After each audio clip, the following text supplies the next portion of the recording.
ये तस्वीरें देखिए। 2 साल से गजा में चल रही कत्ल-ओ-गारत के अंत का ये वक्त है।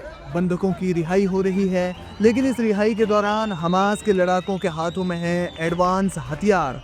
इस रिहाई के दौरान हमास ने अपने हथियारों के जखीरे में से बढ़कर एक हथियार निकाले और इजरायली शहरियों की रिहाई के दौरान उन हथियारों को दिखाया भी। ये तस्वीरें अपने आप में एक पैगाम है, न सिर्फ इजराइल बल्कि अमेरिका के लिए भी, कि उनका वजूद खत्म नहीं हुआ है। वे डटे हुए हैं और उनके पास बेहतरीन हथियार भी मौजूद हैं। 13 अक्टूबर 2025 को गजा सिटी के पैलेस्टाइन स्क्वायर पर आयोजित समारोह के दौरान हमास के लड़ाकों ने अपनी सैन्य क्षमता का प्रदर्शन करते हुए तमाम तरह के एडवांस हथियारों को दिखाया।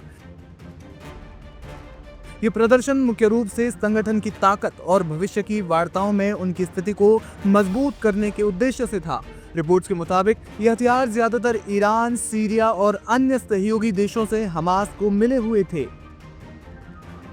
इन हथियारों में हमास के लड़ाकों के पास AK-47, AKM और M16 जैसे एडवांस असॉल्ट राइफल्स थी।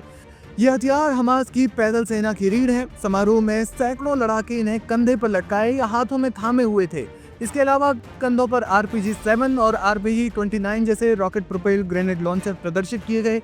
ये एंटी टैंक और एंटी इन्फेंट्री हथियार हैं जो 500 मीटर तक के टारगेट को नष्ट कर सकते हैं। हमास ने इन्हें इजरायली टैंकों के खिलाफ इस्तेमाल करने की क्षमता के रूप में हाईलाइट किया।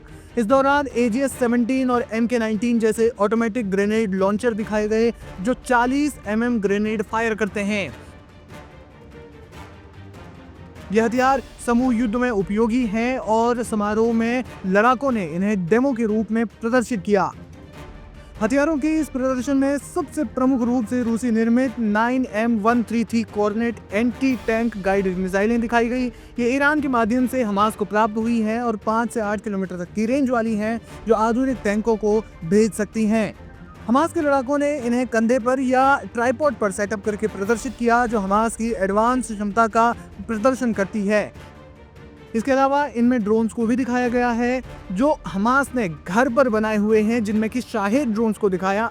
इनमें हमास ने शाहिद 136 और अन्य क्वाडकॉप्टर ड्रोन्स को प्रदर्शित किया जो विस्फोटक ले जाने और निगरानी के लिए उपयोगी हैं। ये ईरानी तकनीकी पर आधारित हैं। इसके अलावा स्नाइपर राइफल्स, मशीन गन और अन्य अत्याधुनिक हथियारों को बंधक रिहाई के समारोह में शामिल किया गया था। इनमें भारी तादाद में हमास के लड़ाके भी मौजूद थे।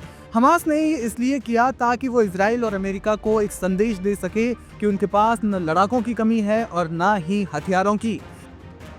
इसके अलावा ये प्रदर्शन इसलिए भी किया गया क्योंकि हमास ये बताना चाहता है कि वह गजा में शांति तो चाहता ही है और इसके लिए बंधकों की रिहाई भी कर रहा है, लेकिन वो हथियार नहीं डालेगा क्योंकि हमास का मानना है कि ये एक तरफा फैसला है। कैसे हुई बंधकों की रिहाई? हमास ने 20 इजरायली बंधकों को अंतर्राष्ट्रीय रेड क्रॉस को सौंपा, जिनमें सैनिक और नागरिक शामिल हैं। इनमें ओमरी मिरान, अरियल कुर्नियो और निमरोद कोहेन जैसे प्रमुख नाम हैं। रिहाई के पहले कुछ बंधकों को उनके परिवारों से वीडियो कॉल के जरिए बात करने की अनुमति दी गई, जिसे हमास ने मानवीय कदम बताया। इसके अलावा 28 मृत बंधकों के शवों का आदान प्रदान भी प्रस्तावित है, जो कि आने वाले समय में होना है। बदले में इजराइल ने लगभग 2000 फिलिस्तीनी कैदियों को रिहा करने की मंजूरी दी है, जिनमें से कुछ पहले ही रिहा हो चुके हैं।